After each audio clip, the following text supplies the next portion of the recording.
गंगा का जल कभी भी खराब नहीं होता। आखिर क्यों? और वैज्ञानिक क्या कहते हैं इसके बारे वैज्ञानिकों का मत है कि गंगा के पानी में एक वायरस पाया जाता है जो इसके पानी को निर्मल रखने में मदद करता है और जिसके चलते पानी में कभी सड़न पैदा नहीं होती।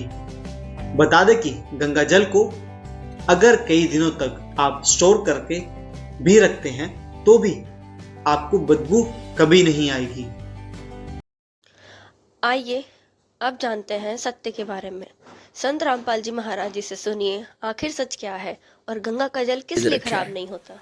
गंगा का जल जो है इस पृथ्वी पर है, गंगा जैसा जल नहीं। लेकिन ये आया कहाँ से है? जिसकी दिव्य दृष्टि ने काम किया, देखा कि वे शिव के लोक से गंगा आई। शिव के लोक में कहाँ से आई? विष्णु के लोक से आई। इससे आगे इनकी बुद्धि काम नहीं करती। विष्णु के लोक में कहाँ से आई? इस ज्योत निरंजन के पास एक ऐसा डैम है, बहुत बड़ा डैम है जिसको जटा कुंडली डैम कहते हैं, वो सरोवर कहते हैं। वहां कहां से आई? सतलोक से। सतलोक से गंगा का जो जल है, सतलोक का एक सैंपल है कि ऐसे पदार्थ हैं वहां कभी खराब नहीं होते। दूध भी ऐसा है, दही के भरे हुए वहां पर सब ऐसे सरोवर हैं, सब व्यवस्था उपलब्ध है वहां पर, तो वो खराब नहीं होते। जैसे इस यहाँ के लोक में और सब पदार्थ नाश हो जाते हैं, वो खराब हो जाते हैं, गंगा जल खराब नहीं होता। ये सतलोक से आया हुआ एक सैंपल है आपके लिए कि ऐसे पदार्थ हैं वहां पर जहां आपको वापस जाना है, जहां से आप आए हो। ये जो दास आपको बता रहा है ये कोई लोक वेद नहीं, कोई डूम भाट के गीत नहीं, ये गॉड गिवन ज्ञान है। कबीर भगवान ने बताया है, वो स्वयं आकर ज्ञान दिया है और आंखों देखा महापुरुषों ने देखकर फिर अपना बयान किया है सच्चाई को।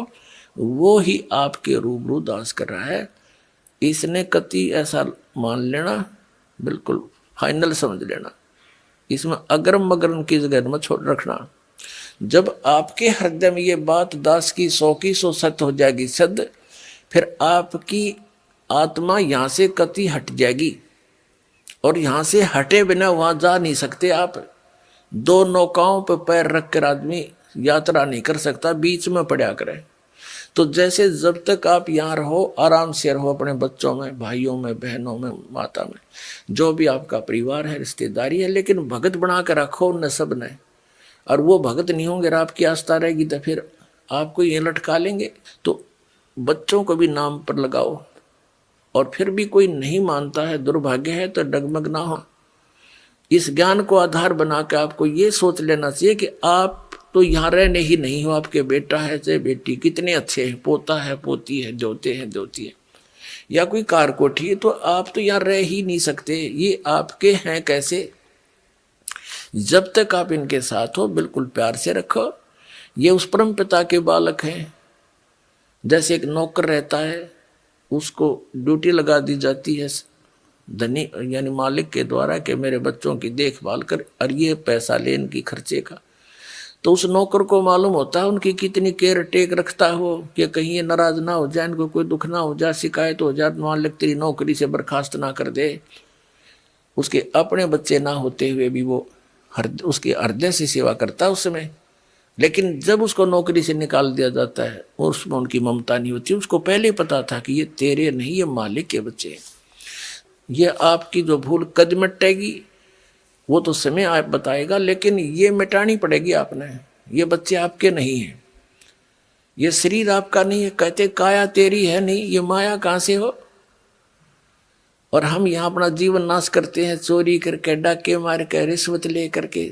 आप देखते हो मंत्री लोगों का भी इतिहास सुनते हो और जजों के बारे में भी सुनते हो, IAS IPS के बारे में और बहुत से इंजीनियरों के बारे में, डॉक्टरों के बारे में रिश्वत लेते हैं। धिक्कार है उनके जीवन को, उनको ज्ञान नहीं है इसलिए विष खा रहे हैं। जब ये ज्ञान होगा जहर दिखाई देगा आपको। परमात्मा ने बताया कि तुमने उस दरगाह का मैल नहीं देखा और धर्मराज के तिल तिल का लेखा। तुमने वो स्थान देखा को ना जहाँ काउंट होता है। वहां छुपा नहीं सकते, वहां गवाह की आवश्यकता नहीं है। आप जो भी कर्म करते हो आपके अंतःकरण में वो फिल्म की तरह गुप्त चित्र अंदर अंकित होते हैं, और इसकी एक कॉपी धर्मराज के दरबार में ऑटोमेटिक डेली चली जाती है। जब आप वहां जाओगे आपकी आरडिक्स वहां तैयार पाओगी और ला के कंप्यूटर में, और आपको खड़ा कर देंगे सामने, अब देख तेरे कुक्रम और सुक्रम। वहां पूछने वहां ना करने की आवश्यकता कोई नहीं, इसने झूठ बोलने का समय ना मिल रहा है, अगमने ऐसा ना करे, वो तो करता दिखे। फिल्म में जो आदमी कर रहा सारे काम वो कैसे करेगा, हमने ना करे, नीची गर्दन कर लेता है। कहते तुमने उस दरगाह का मैल नहीं देखा, और धर्मराज के तिल तिल का लेखा, एक एक तिल का। चिट्टी पायल बाजे पैर, साहिब सुनता है सब लहर। यदि हम सोच भी गलत करते हैं किसी के बारे में, वो भी अंकित होती है। हम सोच भी अच्छी बनाते हैं, भला करने की ना कर सकते हैं, दान करने की सोच करते हैं नहीं कर पाते हैं, उसकी भी राहत आपको मिलती है, वो भी गुड अकाउंट में होता है। और करना तो पड़ेगा ही पड़ेगा, लेकिन सोच अच्छी है वो भी अच्छा अकाउंट है। और सोच बुरी रखते हो, किसी के बुरा करना चाहते हो, तो वह भी लिखी पाओगी आपकी। तो परमात्मा कहते हैं तुम इसलिए यहाँ गलती करके फंसे रहते हो, तुमने उस परमात्मा के न्याय स्थल को देखा नहीं है, जहां पर एक एक नए पैसे का अकाउंट आपने पूरा करना पड़ेगा। जो किसी का बुरा किया है, किसी का लिया है, दिया है, वह पूरा करना पड़ेगा तुमने। तो उसके लिए अब हम आपको एक परंपरा बताते हैं। ये ना समझना कि ये नियम सख्त हैं, ये बहुत आसान नियम बना दिए आपके। किसी से पैसे लेते हो फिर उसका देना पड़ेगा, ये कोई बड़कों का खेल है।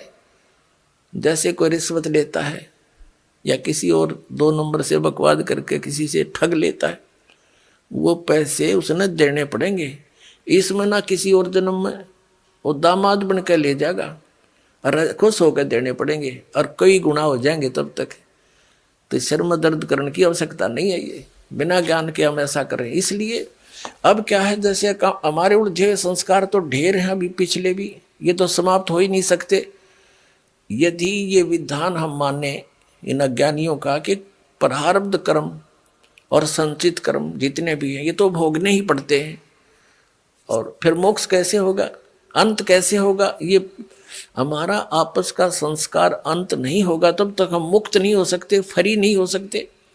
उसके लिए परमात्मा ने विधान बताया है कि एक ऐसा मंत्र दूंगा, उस मंत्र की कमाई से आपके पुण्यों का तो ढेर लग जाएगा, और जो पाप आपके होंगे उनको मैं कैंसिल करूंगा अपने कोटे ते, अपनी ताकत ते, आपकी श्रद्धा देख के, आपकी आस्था देख के।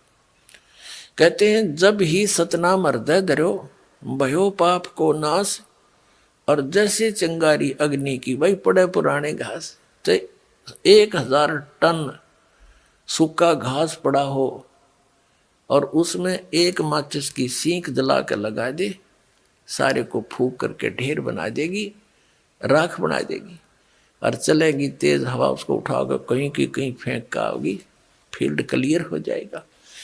तो कहते हैं जैसे सूरज के आगे बदरा ऐसे कर्म छयारे, और प्रेम की पवन करे चित मंजन झलके तेज नयारे। आत्मा और परमात्मा के बीच में आपके इन पाप कर्मों का के बादल छा गए, इनको प्रेम की पवन और करे चित मंजन झलके तेज नयारे। जैसे सूरज के आगे बादल ऐसे कर्म छयारे, और प्रेम की पवन करे चित मंजन फिर झलके तेज नयारे। एक मंत्र दिया जाएगा आपको, आपके पापों का नाश करेगा। आपके जब पाप नाश हो जाएंगे, आपके हृदय में एक विशेष कसक बनेगी। भगवान की चर्चा सुनते ही, प्रारंभ होते ही, उसका नाम शुरू होते ही, कहीं पर भी चर्चा सुनते हो तो एकदम गदगद आत्मा होगी, आंखों से आंसू टपकने लग जाएंगे। तो वो प्रेम की पवन है, प्रेम की हवा चल पड़ी, और फिर वो साफ कर देगी आपके सब दुर्गुणों को, और संचित अपराध है उनको भी, और प्रारब्ध वाले कर्मों को भी ये मंत्र नाश करेगा।